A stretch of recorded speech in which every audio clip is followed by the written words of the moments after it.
na baadhi ya halmashauri ziliendelea na utaratibu ule wa awali.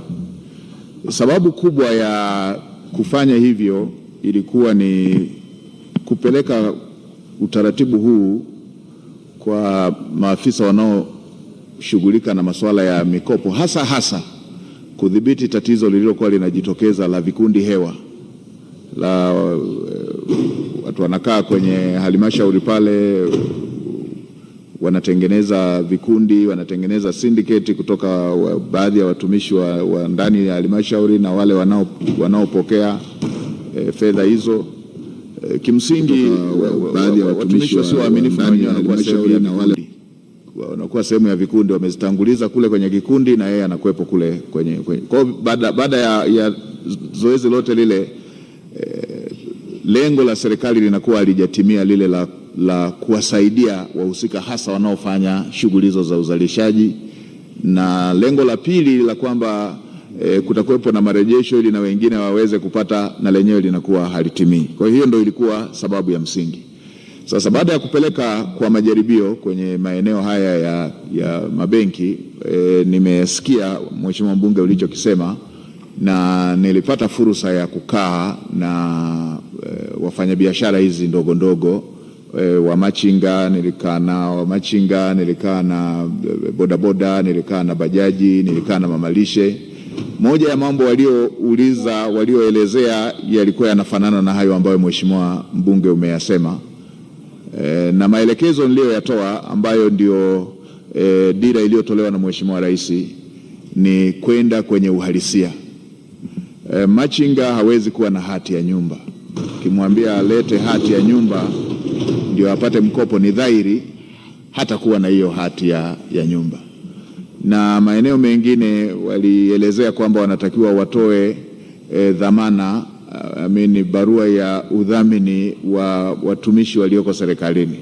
Na yenyewe machinga, mabodaboda, ukimwambia anze kuhangaika kutafuta mtumishi aliyeko serikalini ya mdhamini, na lenyewe ni tatizo lingine. Kwa maelekezo nilitoa, waondoe hayo masharti yanayokwamisha walengwa hawa kuweza kupata manufaa ya fedha hizo ambazo Mheshimiwa Rais amekusudia ziweze kuwafikia.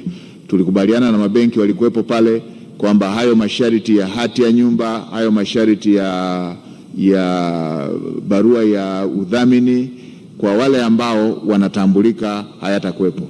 Labda Mheshimiwa Spika, nitumie tu bunge lako tukufu kuweka wazi eneo moja.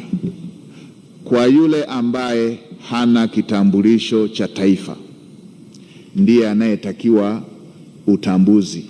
Wale ndio ambao wamekuwa wakitakiwa watoe barua ambayo at least mtambulishe kwamba yeye ni Mtanzania. Mheshimiwa Spika, mimi nakumbuka kuna watu tumesoma wote sekondari, tukiwa tunapanga wote, tunagombania chakula hapo na mapoti na masahani. Tumeenda chuo pale tunapanga foleni. Baada ya miaka kadhaa tumeona wanashika nafasi katika nchi za jirani kule, wamesoma kwa kodi za Watanzania, wameziba nafasi za Watanzania. Kwa hata huku kwenye mikopo na kwenyewe, waheshimiwa wabunge, ni waombe mridhie utaratibu wa kupekua kwamba apate Mtanzania wenyewe ule uendelee.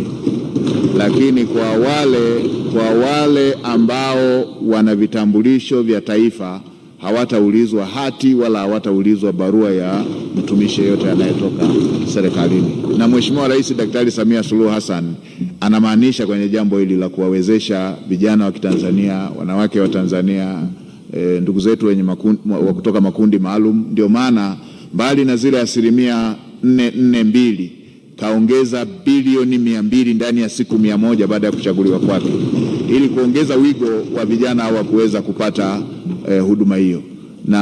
Na tayari ameshatoa maelekezo pia katika bajeti hii inayoandaliwa, itafuta utaratibu wa kuiongeza 5% nyingine ya kujenga miundombinu ya kufanyia watakakofanyia biashara hizo, kujenga miundombinu ikiwemo masoko nadhifu yenye hadhi ya utu, kina mama na vijana waweze kufanyia biashara katika maeneo ambayo ni nadhifu. Kwa hiyo hili na lenyewe serikali tunaendelea kujiandaa nalo, na 5% hii itatumika hata katika baadhi ya maeneo ambako aidha wa machinga ama wengine wenye kina mamalisha ama wengine ambao wanakosa maeneo ya kufanyia biashara, yatatumika hata kutoa fidia ili machinga wafanyie biashara katika eneo ambalo watapata wateja, mamalisha wafanyie biashara katika eneo ambalo watapata wateja.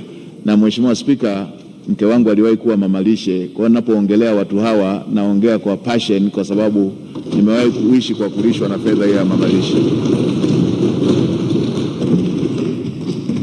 Mheshimiwa Waziri Mkuu, kwanza nikushukuru sana, na hasa kwa hili swala la mwisho ambalo lilikuwa lina utata sana na wakurugenzi kwa hawana kauli ya serikali. Kwa tamko lako leo, hili ni agizo la serikali na lizingatiwe na lifuatwe ili kuhakikisha wananchi hasa wa kipato cha chini wapate hizi pesa za Mheshimiwa Rais. Leo Mheshimiwa Waziri Mkuu, tuna vijana wanafanya biashara za online.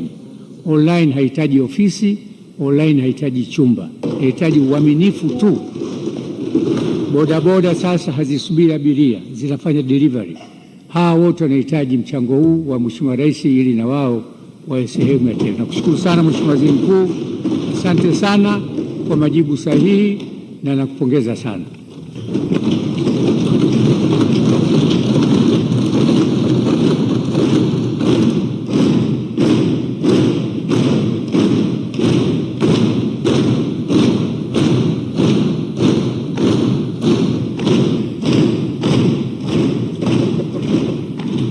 Waziri mkuu aliyestaafu alikuwa upande huu na waziri huyu yuko upande huu.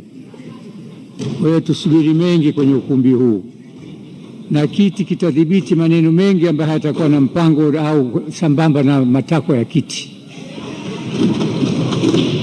Waheshimiwa wabunge, sasa namwita mwenyekiti Najma aje kuendelea na shughuli za bunge.